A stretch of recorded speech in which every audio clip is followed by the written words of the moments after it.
Dylan Vanas, Hey, guys. thank you for doing the podcast. For those that don't know, you're a partner in the whole studio. Yes, I am. Yeah. So how's your own podcast going? It's good. Yeah. I mean, I've launched it about 2.5 years ago.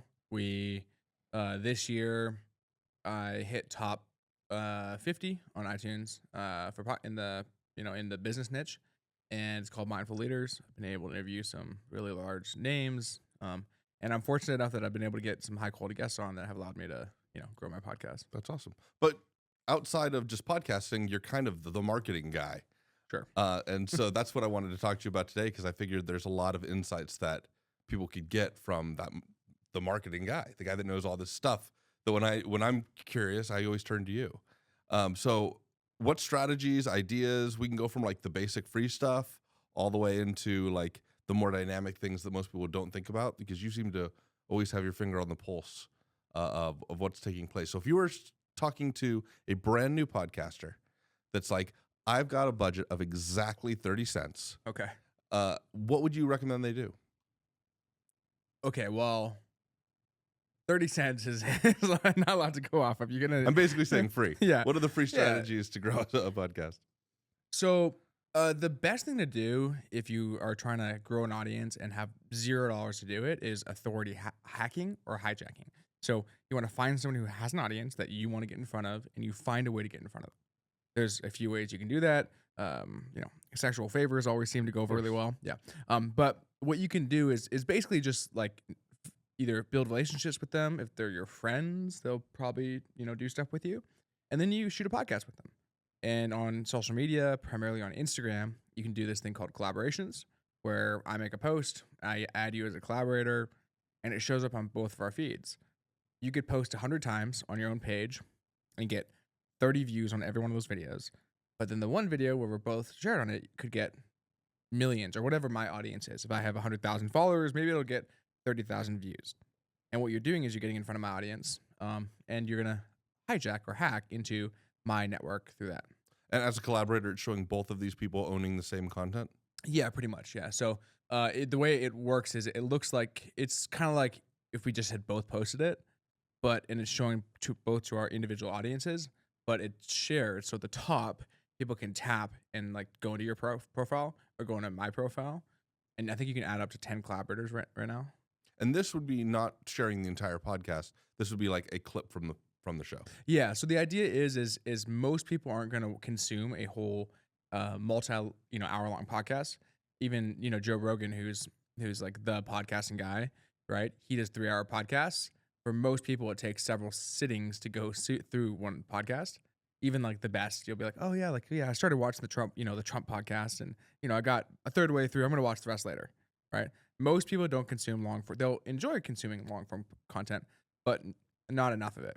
But how many short form content pieces can you watch in a day? You could watch hundreds. So for that reason, we use short form content to drive traffic to long form content. Is there a spot for medium form content in there? Is there a mix within there? Yeah, there is. Yeah, and that would be like clips. So if we were to look at a podcast, there's like 4 mediums that it exists in. One is long form video. So, what we're shooting this on is long form video, but we're also getting long form audio on it as well, which that gets distributed to all the main podcasting platforms. When you work with a great company like originpodcaststudio.com, your team will chop it, put both those out for you.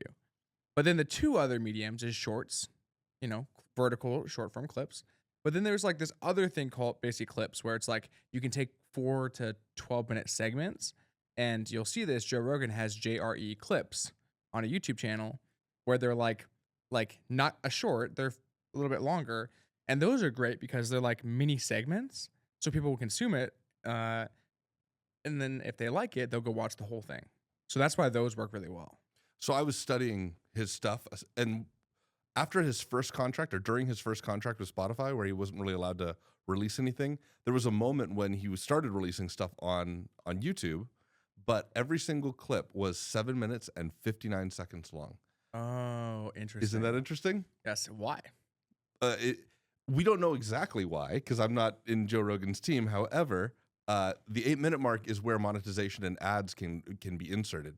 So it's very, very likely that they were intentionally keeping it below 8 minutes so that people couldn't monetize off of the podcast. Yeah. Yeah. Really interesting. I would probably imagine the same thing. Yeah, that'd be my guess. I just thought it was noteworthy to say that, like, the big guys, it's fun to watch the big guys, but it's often wrong to play in their field. Like, a lot of people will come in here and they'll try and do Joe Rogan's show. And when they do that, they're going to such a broad mass market audience, while they should be probably niching down into something that's like really targeted, but they don't realize that, like, he started with a targeted comedian oriented audience and grew into something bigger. Anyways, Do you want any other free strategies? you got more? Yes, I got more. I thought you only had one. I thought, as the marketing guy, you had one that you leaned on. I'll give you one or two more. So, podcasting. Let me ask you a question. If you want to go and watch a podcast or listen to a podcast on a platform, which podcast platform do you choose? So I use the one on my phone, which happens to be called Overcast. Okay, cool. And it's like Apple Podcasts. It's similar. It's just an app, but it's very similar to Apple Podcasts. Do we distribute to Overcast? You bet we do. Okay, cool. So podcasts that our clients shoot with, they go out to Overcast. They go out to Overcast, iTunes, Spotify. Okay, see. This is news to me. I never even heard of Overcast. That's great. yeah. You're the real marketing guy. So on Overcast, let's say, if let's say you want to learn about marketing, right? What are you gonna do? Are you gonna go search for the marketing guy, the person you already know? Because usually you don't know that person, right? If I'm starting with a blank slate, I'm probably not starting by searching for a podcast. Okay. Because I don't want to have a 3-hour commitment with somebody that I don't know. So I am looking for shorter form content, kind of like you said earlier, so that I can go, oh, this is the guy I do want to follow. And then once I have trust there, then I would probably grab their podcast. So there's 3.5 ways that people find podcasts. There's 4 ways. One is through, you see them somewhere else, aka social media content, and you go and you go, I want to watch this podcast. You go find it and listen to it. 2 is through referrals, someone saying like, hey, you should check out XYZ podcast. The third one is through we'd call like listicles, or like places online. So top 10 podcasts about marketing, top 7. That's called like a listicle. It's a list article. The fourth way, though, is people don't realize these podcast platforms are their own search engines. So Apple Podcast, Spotify. Like if I want to go learn, so I just recently finished a half Ironman, and while I was doing the half Ironman, I was like, I was listening to podcasts while I'm running. I'm doing 4 hours a day, 5 hours a day, and some days training. And so I would go search for podcasts, like a triathlon podcast, and very little stuff would pop up because there's very few people ranking for that. I saw a lot of Ben Greenfield. He's and he doesn't even talk. It's just like a small snippet of a thing. So my point in saying this is what you want to do is, when you're naming your podcast and you're creating your description for your podcast and you're creating the thumbnail design for your podcast, you want to curate all of those to think someone who's interested in this topic might go to the platform and search it, and I have about 1.5 seconds to grab their attention and tell them that I'm the guy they should listen to. So your name should explain what the podcast is about, and not clickbait them, because they're going to find out once they click in if it's not what they want. 2, your thumbnail needs to have some kind of, or your cover photo, some kind of captivating color that draws people in, because they're looking at it on their phone. It's very small. In some cases, they're only going to see a really small part of the thumbnail and be scrolling through. So if you can captivate with a bright color, and then the description, your podcast description needs to be keyword rich. So whatever it is you're trying to rank for, if it's triathlons, if it's business, marketing, stuff that in there, and you can use ChatGPT. Hey, make me a keyword rich description for my podcast about marketing. So many people have talked about this for YouTube being the second most popular search engine, but I don't think I've ever heard anyone bring it up within all the other platforms that exist, thinking about like SEO within that. That's really interesting. I like that. What else you got? We're still in freemium. So I would say like the one other freeway that comes top of mind is by going on other people's podcasts who already have an audience, and we can talk a bit about what that, like, this will kind of bridge into paid methods.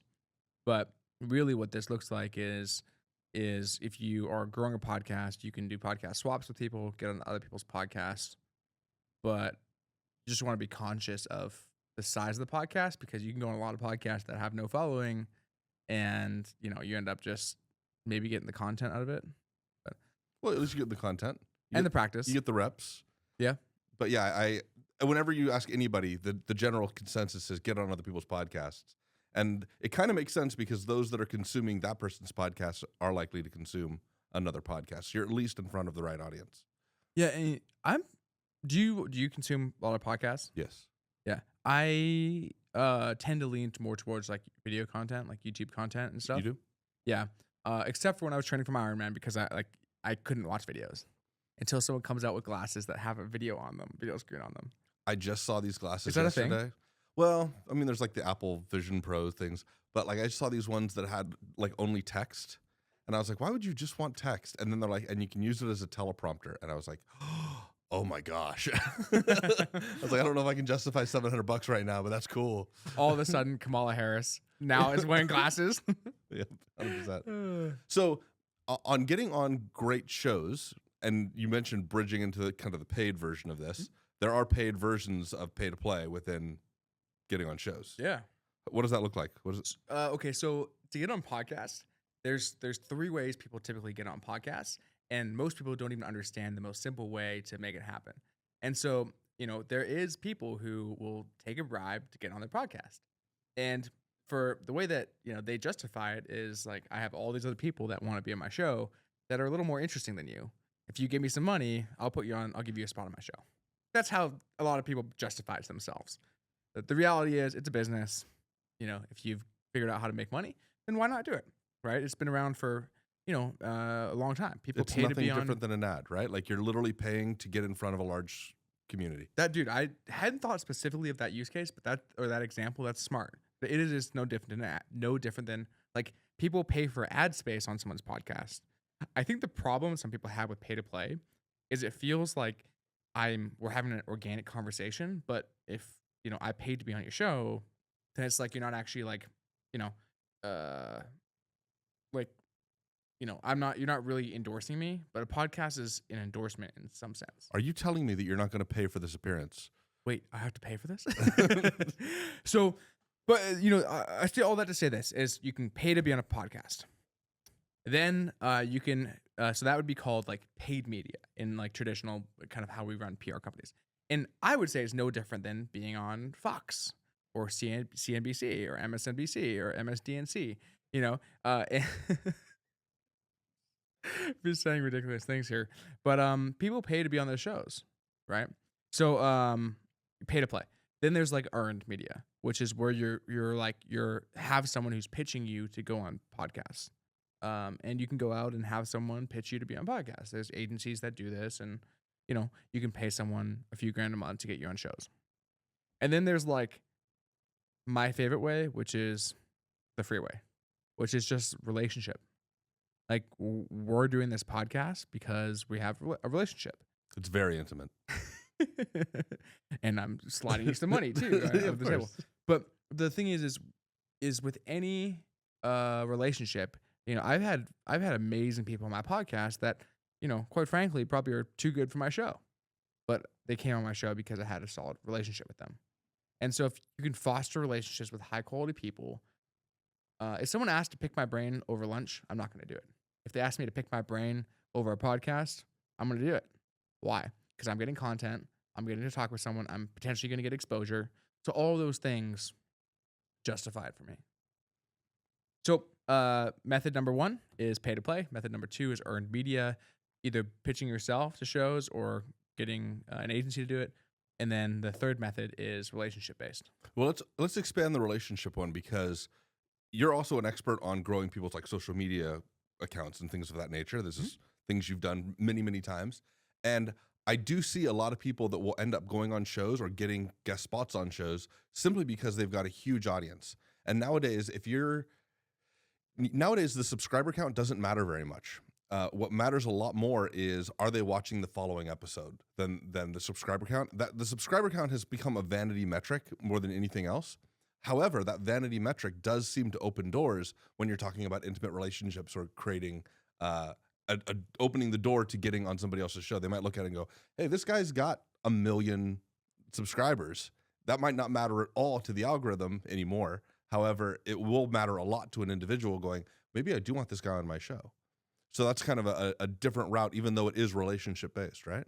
Yeah, interesting. So, when it comes to relationship based, when it comes to getting on podcasts that have to do you just knowing someone as your ticket to get on them, the when someone goes and says, "Hey, I'm going to have you on my show," they are going to check your following and see like, okay, like do you have a big following? Will it benefit me? Everyone, like we have to imagine, lives in this world of life where they have this thing written on their forehead, which is an acronym. It's WIIFM. WIFM. WIIFM. And WIFM stands for? What's in it for me? Okay. That's all people care about almost all the time. It's sad to say, it is. So, what is it? What's in it for that person? Well, they could get exposure. They could get whatever it is. Maybe you have an email list. Like when I hit people up, I'm like, hey, I have an email list of I have a 6-figure size email list. I have a this many followers. I have this. Like I'm telling them my credentials so that hopefully I can serve them. If you lead with value, lead with service, you'll get on more stuff. So, yeah. So thinking about it from the perspective of what can I offer of value to this host or to that host's audience? Yes, correct. Exactly.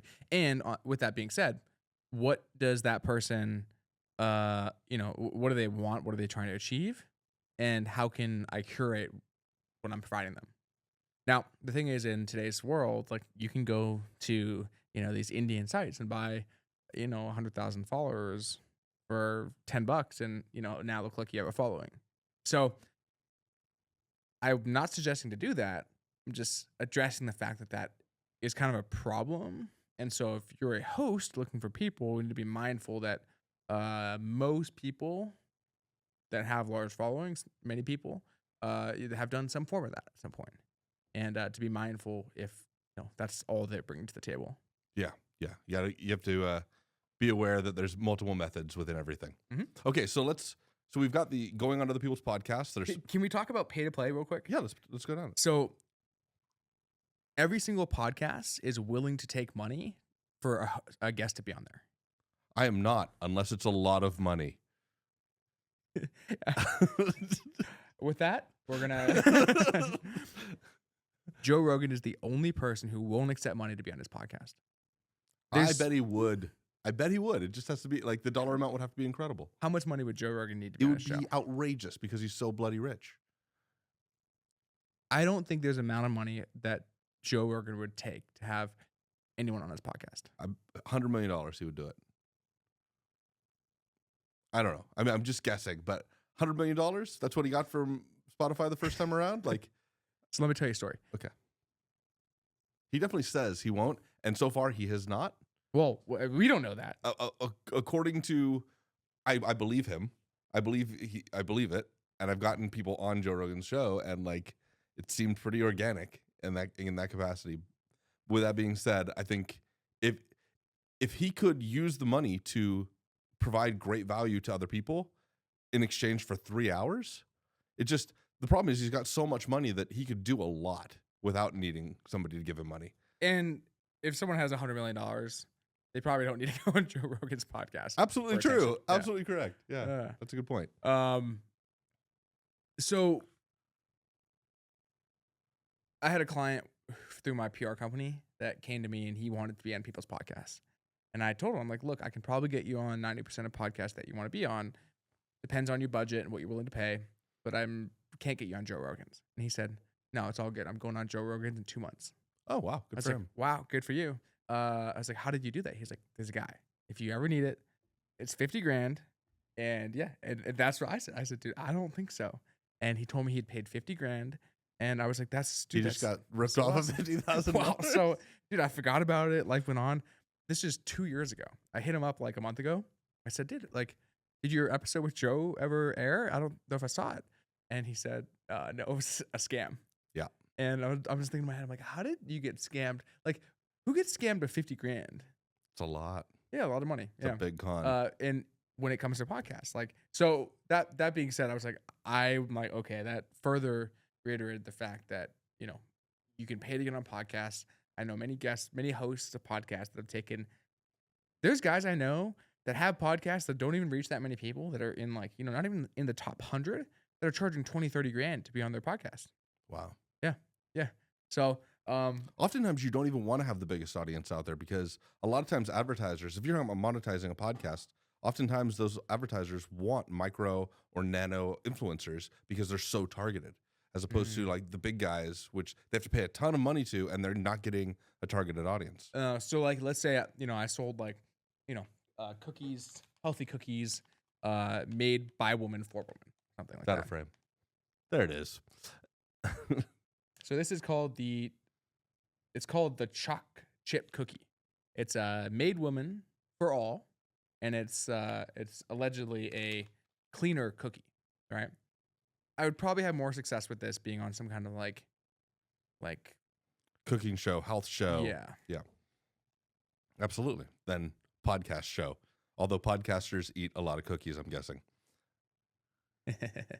Based on the fact that, dude, what is Malden sea salt, anyways? It's the thick salt that they put on food when they do this. the Salt Bay. Yeah, that's what it is. Okay, so let's go up. Let's take a step up in price point. So in addition to going on people's podcasts, what other strategies might somebody employ if they're willing to put a little coin behind it? This is for growing one's podcast, right? Yeah, specifically in the marketing stuff. I know we could talk about monetizing. Like I'm limiting you to marketing, which is really unfair because you actually know a lot about a lot of this, and I could go in a lot of different directions. But I want to provide as much value as possible in an area that a lot of people just don't have your level of expertise in. Yeah. So if I wanted to grow my podcast and I had a decent sized budget to do it, let's say between $5,000 and $10,000, is that what you say? That's Sure. So Let's go crazy. so when it comes to getting attention for anything, whether it is a podcast, a book you're launching, a cookie you're trying to sell, there's 3 ways to get traffic and attention. There's number 1 is organic, number 2 is paid, and number 3 is organic, paid, and This happens to me all the time when I have something in my brain and it's gone the moment I need to say it. Don't worry, nobody's listening. No, this is my framework. We got paid traffic, organic traffic. So there's inbound, outbound, and paid. Okay, so organic is inbound. People are coming to me either through content, referrals, that kind of stuff. Outbound is I'm going to other people. I'm outreaching. I'm doing cold calling. I'm doing cold messaging, cold emails. And then the third one is paid traffic. I'm running ads to get in front of people, and then they turn into inbound leads. So when it comes to a podcast, if you want to get more attention and you have a budget for it, you can employ one or all 3 of those methods. So paid ads would look like this. You can literally run ads on any kind of site you want. There's some that are, depending on your goal, more effective than others to get your podcast out there. So as an example, with YouTube, if your podcast is video form, you can pay for your podcast to get views on YouTube. You can pay, and if you spend $1,000, you'll probably end up getting anywhere from 300 to 500 people that like actually won't want to see your stuff and are viewing your stuff and maybe become subscribers. So that's paid ads. You could also employ the same method through outbound. You could hire someone like a virtual assistant to go and just go from your page and just message a ton of people in your industry and say, hey, I have this podcast. You might be interested. Check it out. Right? That's outbound. You can also do the same with email. You can set up mass email systems. And then inbound leads, the way you would employ organic is optimizing your search ranking. You can do SEO on your website. You can create a website that funnels to your podcast. So kind of the short version of it is like employing one of those 3 methods. Now, this sounds overwhelming and complex, which it kind of maybe is. Sure. Yeah. And so that's why they bring in people like you or create a team or things of that nature to pull this off. Yeah, that is the hard thing is like I think if I were to give someone one simple way to do it where they have a little bit of money, I would say like you can go and probably your best source of spending money to do it is to just run ads. And most people can set their own ads up and watch a couple YouTube videos and set it up. If you got $5,000, spend $1,000 a month in YouTube ads. Go to Google, It's actually really easy to do inside your own. Okay, so let me just backtrack here. If you have $5,000 and you want to grow your podcast and get massive following from it, the simplest way for you to do it is go to promotions on YouTube and run ads. There's a new section that came out in the last year in your YouTube channel. When you go to your content and you go to your dashboard in your YouTube studio, all the way on the right side, there's a tab that says promotions. What you do is you click through that. It's like literally simple step-by-step instructions, and you go through it. It takes less than 5 minutes. You set up your ad account, and you can run $100 a day. That'll be $3K a month. You could run that for 2 months. You'll grow your podcast from nothing to having thousands of subscribers. Real people. You're not breaking any terms of service because you're using YouTube's platform, and you'll be able to grow your podcast from nothing to being decent size in a very short period of time. Yeah. So, I mean, that's crazy practical, right? Without like having to hire an army of people or getting deep into the strategic world where you live. That's good. That's super actionable. Within running ads for things, I've heard of really clever strategies that I've never done, but I'm always curious about, where people will they'll end up as a guest on another person's show. And then they will make an ad that utilizes the person that they just interviewed and run that ad on their channel. Can you get that targeted? Is that possible that you can, like, if I wanted to steal your subscribers from you, or I'm not stealing them because they're still going to subscribe to you, but could I take this podcast and somehow run it as an ad on your channel? Yes, you can. That is doable. Yes. So it's a little more complex than the strategy I just told you, because that's like the starter version, right? But basically inside of Google's ad manager, I could run ads to your video without you knowing. I could use your video to run ads to and link out to my own stuff. Oh, so you could do it the other way too. Yeah.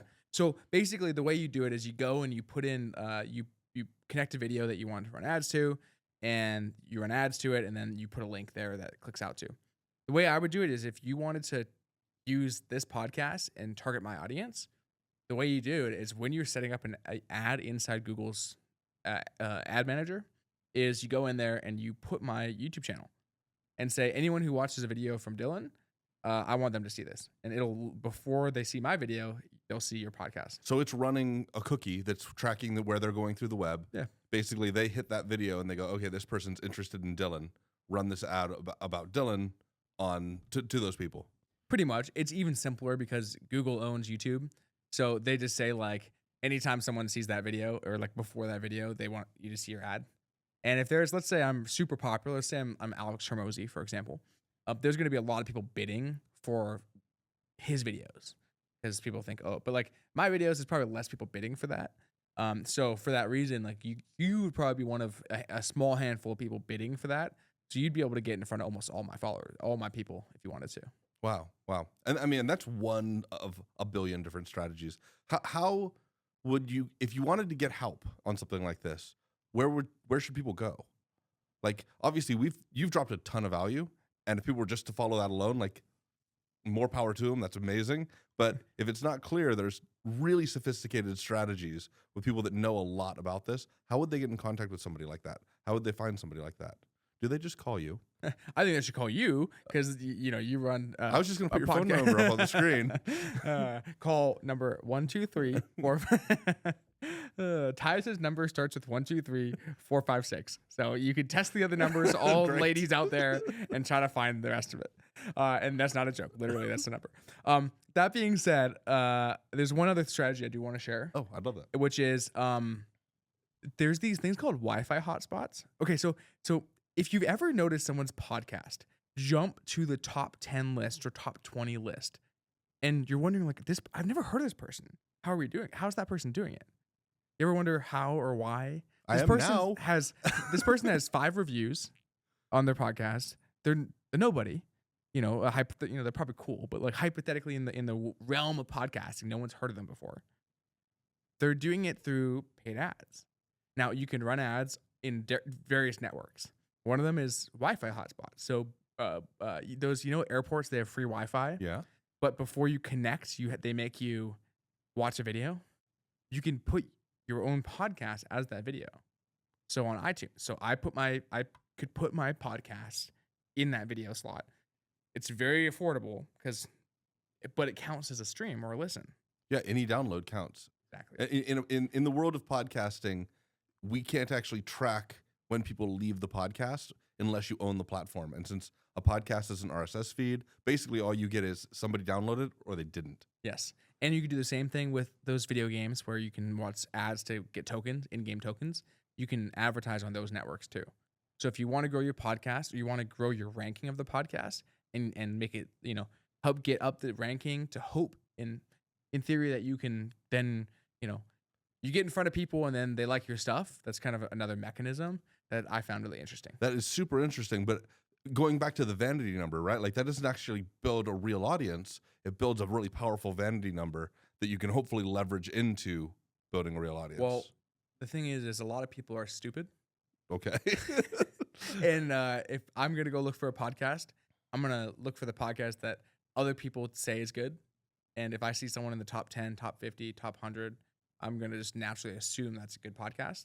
And therefore, I'm going to watch it. So you actually do gain attention from that. As one of the stupid people that walk among us, if I go onto Amazon and I see a product that's got 10,000 reviews versus one that has 300 reviews, I just assume, well, that one's been purchased a lot more. Yeah, and then sometimes you'll scroll down to the reviews and you're shopping for a pillow and the review will say, this shower curtain was one of the best shower curtains I've ever seen, right? Because they flip a listing. They take a listing for a previous product and, but the world of marketing is so fascinating. If you're interested, originpodcaststudios.com. Yeah, we can set it up. We can make that happen. And if you want to touch base with me, it's at Dylan Vanas on Instagram, DYLANVANAS.